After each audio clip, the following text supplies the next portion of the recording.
नमस्कार, मैं हूं आपके साथ अभिषेक। आप देख रहे हैं छत्तीसगढ़ बात हमारे साथ। और आज बात होगी छत्तीसगढ़ में आदिवासियों पर हो रही सियासत पर भी और राष्ट्रपति द्रौपदी मुर्मू के आगमन पर भी।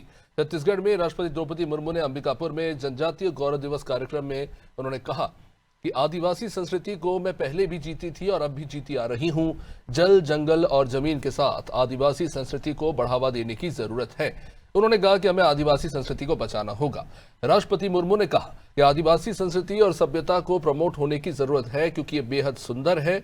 आदिवासियों को कदम से कदम मिलाकर चलना होगा, संस्कृति को बचाना होगा। इस कार्यक्रम में सीएम साय ने दावा किया कि छत्तीसगढ़ में आदिवासियों के घरों तक बिजली पहुंची है।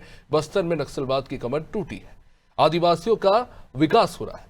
बस्तर के लोगों को राशन तो मिल ही रहा है। साय ये भी दावा कर रहे हैं और दावे पर पलटवार करते वाले की कांग्रेस अभी आरोप लगा रही है कि सरकार आदिवासियों की जमीन व्यापारिक घरानों को दे रही है। अब इस पर राष्ट्रपति ने भी अपने भाषण में थोड़ी पीड़ा जाहिर की। अब आपको बता दें कि छत्तीसगढ़ में आदिवासियों का धर्मांतरण भी एक बड़ा मुद्दा रहा है। राष्ट्रपति द्रौपदी मुर्मू ने अपने भाषण में बार बार आदिवासियों की संस्कृति और परंपरा का हवाला देकर जो चिंता जताई, उसे भी कहीं ना कहीं इससे जोड़कर देखा जा रहा है। लेकिन आदिवासियों के जल, जंगल और जमीन पर कब्जा एक बड़ा मुद्दा बना हुआ है। आखिर कौन है जो कब्जा कर रहा है, किसकी ओर इशारा है?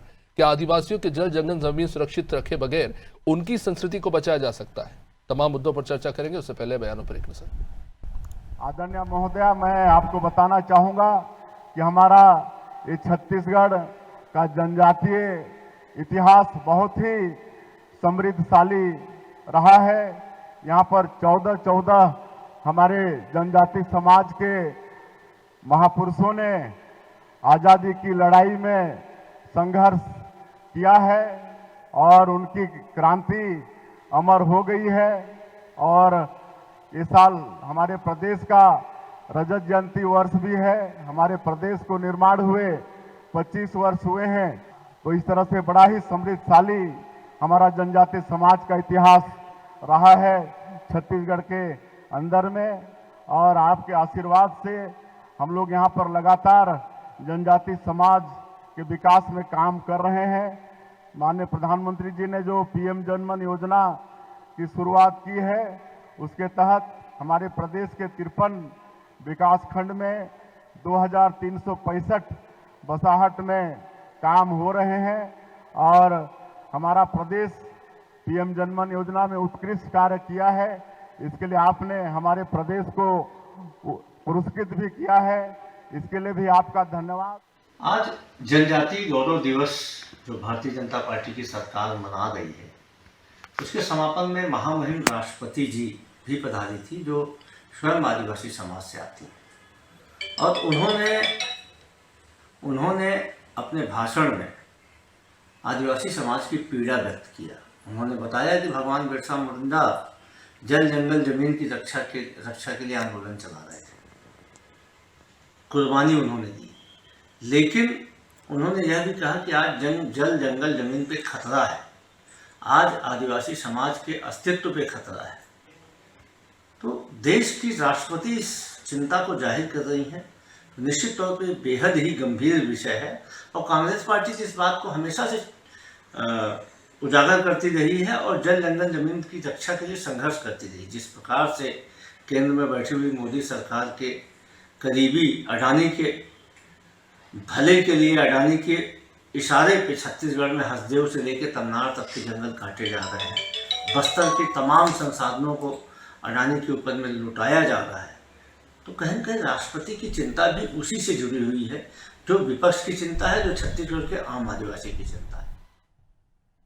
जनजातीय गौरव दिवस, जिसमें जनजातियों के विकास और उनकी संस्कृति को लेकर तो तमाम बातें हुई, लेकिन इन सब के बीच में गौर करने वाली बात यह है कि हमारे देश की सबसे एडवांस शहर में भी ना पानी सुरक्षित रह गई है, ना हवा सांस लेने लायक रह गई है। अब ऐसे में अगर हम बात करें ग्रामीण क्षेत्रों की, जंगलों की और जनजातियों की जो वहाँ निवासरत है, उनकी क्या स्थिति है, इनसे हम सभी वाकिफ हैं।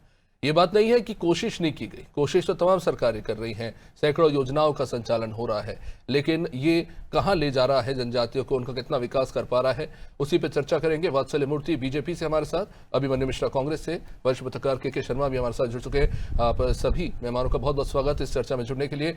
निश्चित रूप से वात्सल्य जी, देखिए बहुत गर्व का विषय है, देश की राष्ट्रपति द्रौपदी मुर्मू जो आज छत्तीसगढ़ में आए थे और एक बड़ा ही बेहतरीन भाषण उन्होंने दिया, और खास तौर से जनजातियों से जुड़े जो गंभीर मुद्दे हैं उन पर उन्होंने अपने विचार प्रस्तुत किए।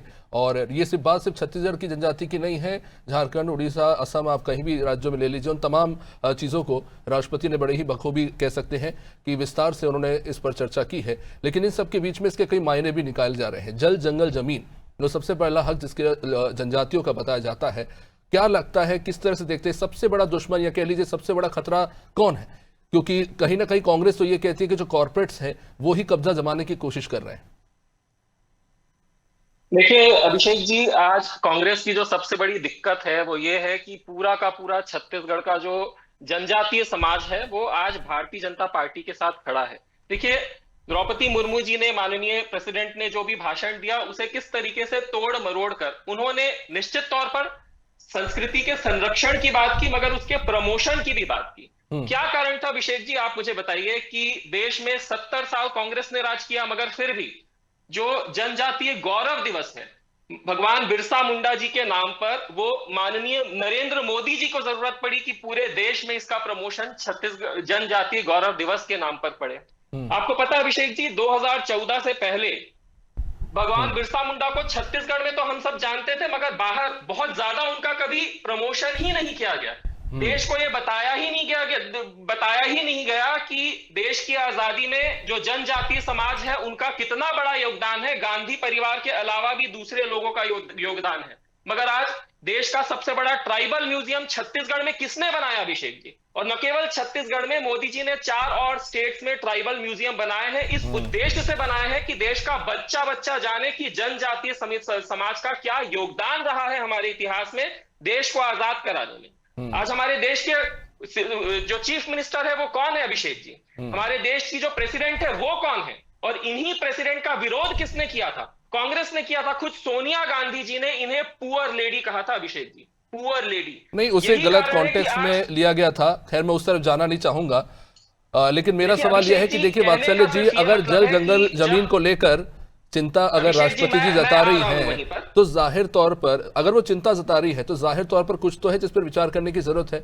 अगर उद्योगपति या कॉर्पोरेट खतरा नहीं है तो आखिर कौन खतरा है? मैंने आपसे यही सवाल पूछा। जी, बड़े पैमाने में जो धर्मांतरण हो रहा है वो एक बहुत बड़ा खतरा है, जिससे हमारे जनजातीय समाज, न केवल छत्तीसगढ़ बल्कि नॉर्थ ईस्टर्न स्टेट, जहां कहीं भी, झारखंड है, आप देखिए जहां कहीं भी जनजातीय समाज है वो सबसे ज्यादा वल्नरेबल है कन्वर्जन को लेकर। तो ये एक बड़ी चिंता है। निश्चित तौर पर जो जल, जंगल, जमीन की उन्होंने बात की है वो अगर गैर कानूनी तरीके से हो रहे हैं, नियमों को ताक में रखकर हो रहे हैं, बगैर ग्राम पंचायत की परमिशन के हो रहे हैं, तो उसे भी बचाना है। तो सारी चीजें हैं, मगर तोड़ मरोड़ कर देखिए, कभी भी भारतीय जनता पार्टी ने यह नहीं कहा कि कांग्रेस का कोई योगदान रहा ही नहीं है। मगर आप देखिए छत्तीसगढ़ स्थापना दिवस पर भी इन्होंने नेगेटिविटी फैलाई कि पीएम मोदी सिर्फ 6 घंटे रुके थे, मगर उन्हें 5 स्टार पैसा खर्च किया जा रहा है। और आज जनजातीय समाज में प्रेसिडेंट आई है, आज भी ये भारतीय जनता पार्टी पर राजनीति कर रहे हैं। आपने ये बात कही, अच्छी बात लगी वात्सल्य जी। आपने ये कहा कि कांग्रेस का भी थोड़ा बहुत योगदान है, लेकिन अभी सूरत में जो ट्रेनों को लॉन्च किया गया था, तब देश के प्रधानमंत्री नरेंद्र मोदी जी ने ये कहा था कि आदिवासियों को उनके हाल पे, कुपोषण पे और शिक्षा पे कांग्रेस ने सालों साल छोड़ दिया था। 70 साल, मैं कह रहा हूं 70 साल में जो कुछ किया जा सकता था, पिछले 10 सालों में अभिषेक जी जिस स्पीड के साथ काम हुआ, मैंने बताया ना, ट्राइबल म्यूजियम, बिरसा मुंडा भगवान को छत्तीसगढ़ के बाहर मैं भी रहा हूं, मगर आज छत्तीसगढ़ का बच्चा बच्चा उन्हें जानता है, पाठ्य पुस्तकों के माध्यम से बच्चे उन्हें पढ़ रहे हैं अभिषेक जी। जो जिस तरीके से, जिस तेजी के साथ काम हुआ है, आज हम 15 अगस्त को पूरा देश, न केवल छत्तीसगढ़, पूरा देश जनजातीय गौरव दिवस मना रहा है अभिषेक जी। अभिमन्यु जी, क्या जवाब है इसका आपके पास? बीजेपी कह रही है कि न सिर्फ पाठ्यक्रमों से लेकर उनके उत्थान के लिए अलग अलग योजनाएं भी चलाई गई और विकास किया गया। क्या कांग्रेस इस बात से इनकार करती है? देखिए अभिषेक जी, सबसे पहले तो आपको नमस्कार, केके जी को, वात्सल्य भाई को नमस्कार, और आपके सभी दर्शकों को नमस्कार। देखिए सबसे पहले तो जो ये बात कह रहे हैं कि भगवान बिरसा मुंडा जी को जो कहीं जानते नहीं थे, इससे मैं इत्तेफाक नहीं रखता हूं। हम इस बात को नहीं मानते। उन्हें भगवान की उपाधि दी गई उन्होंने क्या लड़ाई लड़ी, जल जंगल जमीन की लड़ाई लड़ी, ये सारा देश जानता है, सारी दुनिया जानती है आज। लेकिन अब बात यहाँ थी, आपने पूछा भी सवाल कि जो महामहिम राष्ट्रपति जी आई हुई थी, उन्होंने जो अपनी चिंता जाहिर की कि जल जंगल जमीन को खतरा है, ये मुख्य उसका जो उनके कहने का मतलब था कि जल जंगल जमीन को खतरा है। वात्सल्य जी से आपने जवाब मांगा, तो वात्सल्य जी काफी उसको आरोप प्रत्यारोप हमारे ऊपर करते हुए अपने उस बात को टाल गए, लेकिन अब उसको डाल दिए कि धर्मांतरण के ऊपर, कि धर्मांतरण को लेकर के। देखिए, धर्मांतरण तो जो है एक मामला है ही है, वो तो एक बुराई है, उसके खिलाफ लड़ाई चल रही है, वो यहाँ से जुड़ा नहीं है। लेकिन जल जंगल जमीन का जो मामला है, उस पर जो चिंता जाहिर की जा रही है, और हमने जो चिंता उस पर जाहिर की है, आपने देखा होगा पहले भी लोहांडीगुड़ा का मामला जब हुआ था, वहां पर जब टाटा को जमीन दी गई, वहां के लोगों से वादे किए गए, कुछ ना कुछ वहां पे वादा खिलाफी हुई, तब जाके वहां पे नक्सलवादी भी आए, लोगों को अपने पट्टे वापस देने पड़े हम लोग की सरकार आने पर। तो ये सारी चीजें हुई। उसके बाद जो संवर्धन की बात करते हैं आदिवासियों की और अंचलों की, तो देखिए आरोप प्रत्यारोप में मैं जाना नहीं चाहता था, लेकिन क्योंकि अब बोला है तो आरोप प्रत्यारोप तो ऐसा है कि 15 साल रमन सिंह जी ने जो राज किया छत्तीसगढ़ के अंदर में, उसमें आदिवासियों की स्थिति कितनी बद से बदतर हुई आप जानते हैं।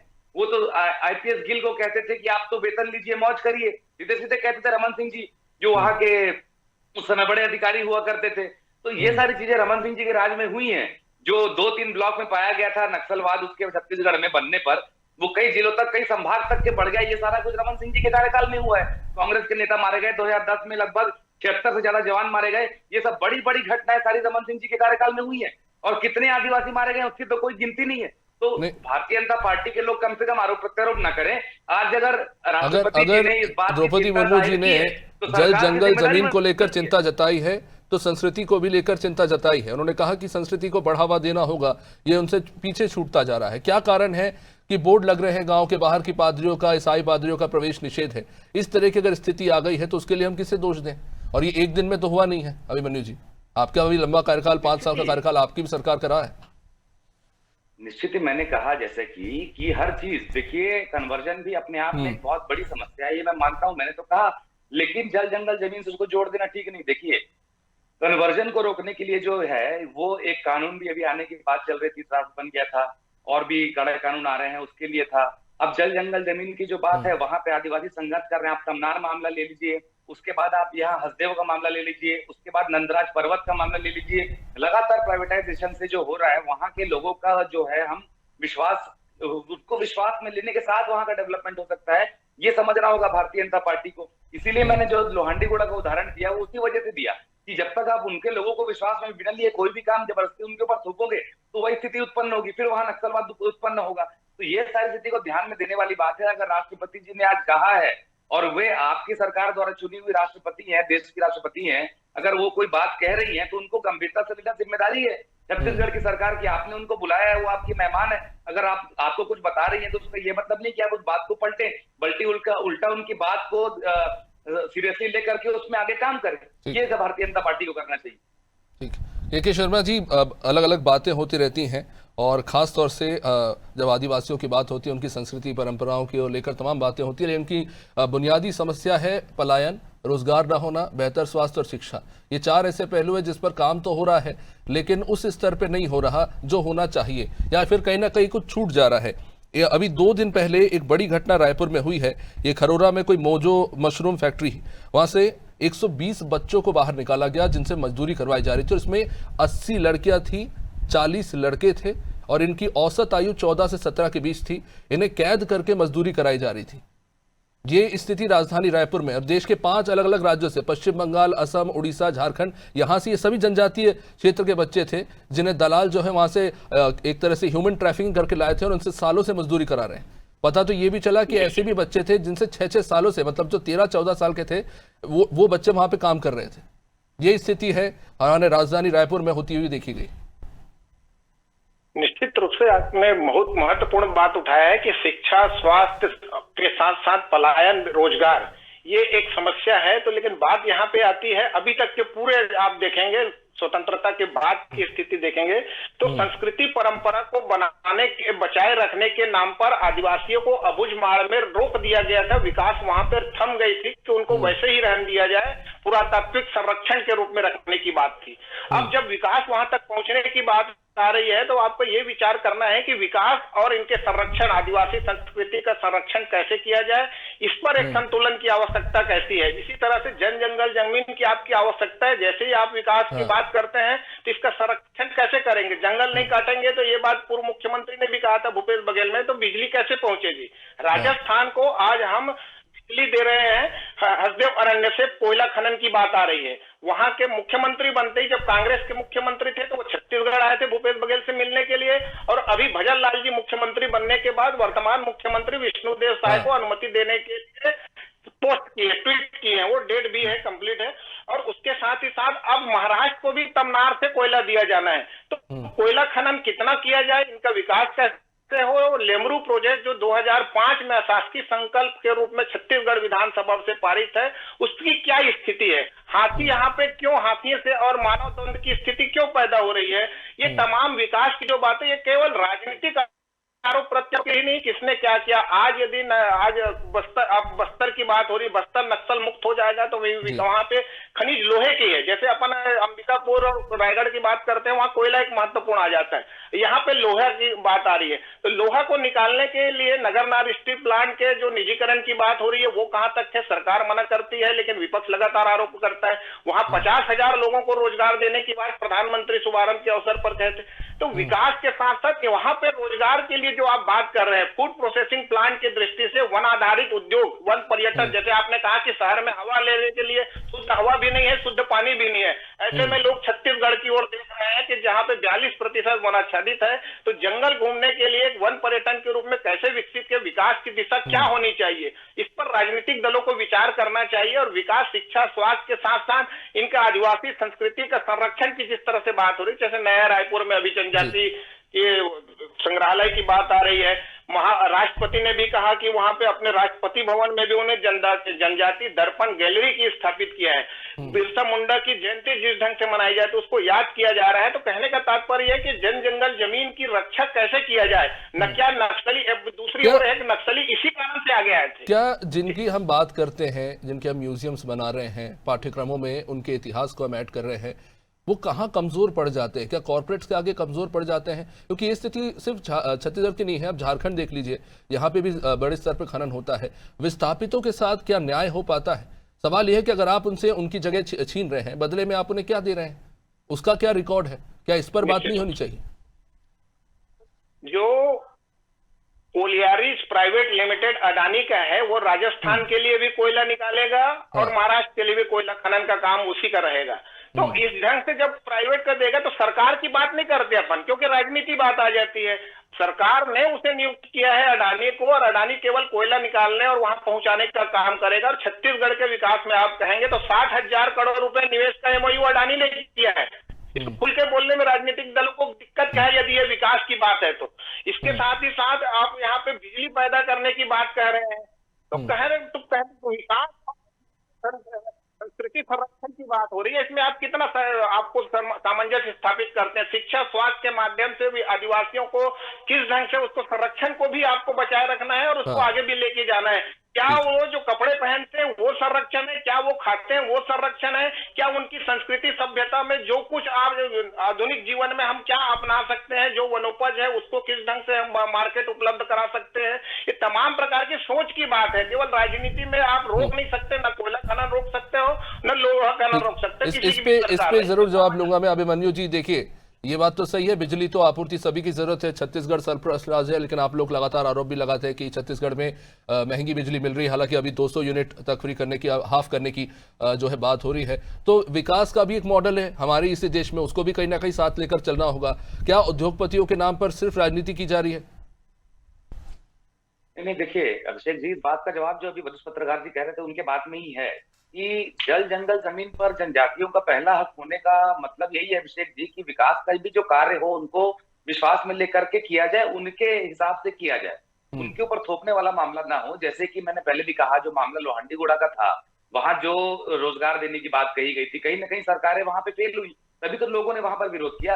आज हसदेव में जब वहां पर आदिवासी लोग पेड़ से लिपट करके आंदोलन कर रहे थे तो उन पर लाठियां बरसाई गई, तो वो भी तो आदिवासी थे ना जिनके ऊपर लाठियां बरसाई गई। तो ये सारी चीजें जब होती हैं तब फिर गतिरोध पैदा होता है। सरकारों के बीच में, जनजातियों के बीच में, कि फिर कि आप हमारा जंगल जमीन छीनने को जा रहे हैं या ये सब चीजें करने को जा रहे हैं। देखिए उन्होंने बताया कि सरकारें जो तो है वहां वात्सल्य पे जी जो बोल रहे हैं कि अगर पहुंचाएंगी, वैधानिक तो प्रक्रिया से बात पूरा वही है। काम हो रहा है तो उस पर क्यों राजनीति की जा रही है?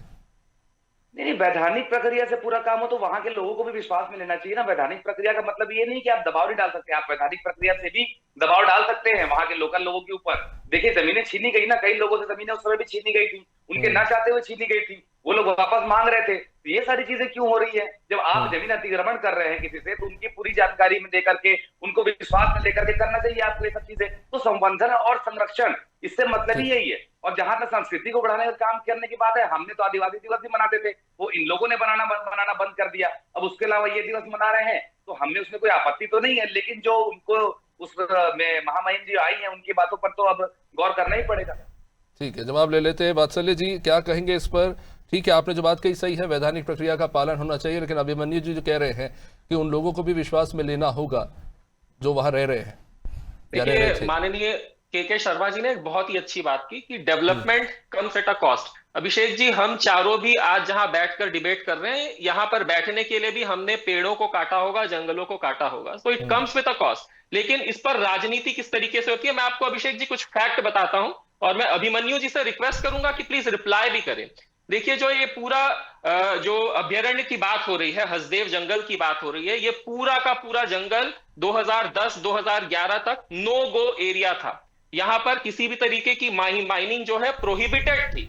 लेकिन 2011 में माननीय जयराम रमेश जी जब पर्यावरण मंत्री थे, उन्होंने, क्योंकि उन्हें 3 माइनिंग के कॉन्ट्रैक्ट्स देने थे, तो उन्होंने फॉरेस्ट एडवाइजरी कमिटी से एक रिपोर्ट मंगाई, पूछा कि भाई कॉन्ट्रैक्ट दे सकते हैं कि नहीं।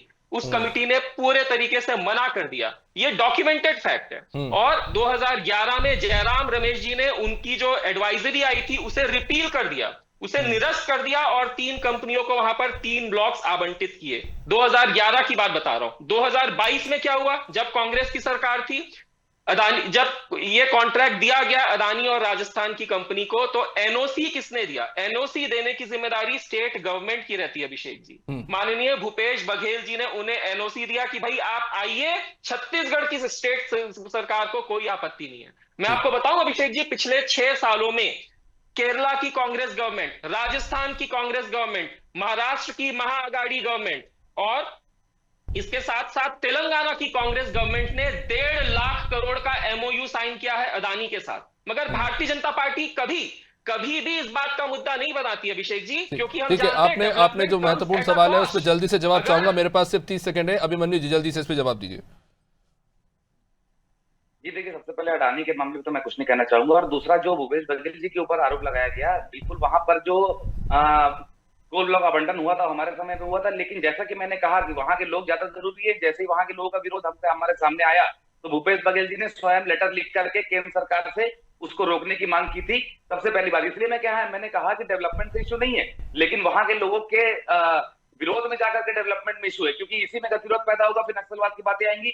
यही सब चीजें के शर्मा जी अभी कह रहे थे। तो ये सारी चीजें नहीं होनी चाहिए। वहां के लोगों का संवर्धन हो, वहां का विकास हो, सारी पार्टियां यही चाहती है, किसी में कोई समस्या नहीं है। लेकिन वहां के लोग को अगर लाठी पड़ेगी, डंडे पड़ेंगे। नहीं, पर वात्सल्य जी जो कह रहे थे आपने उसका जवाब दे दिया। रास्ता तो जयराम रमेश जी ने खोला था ना।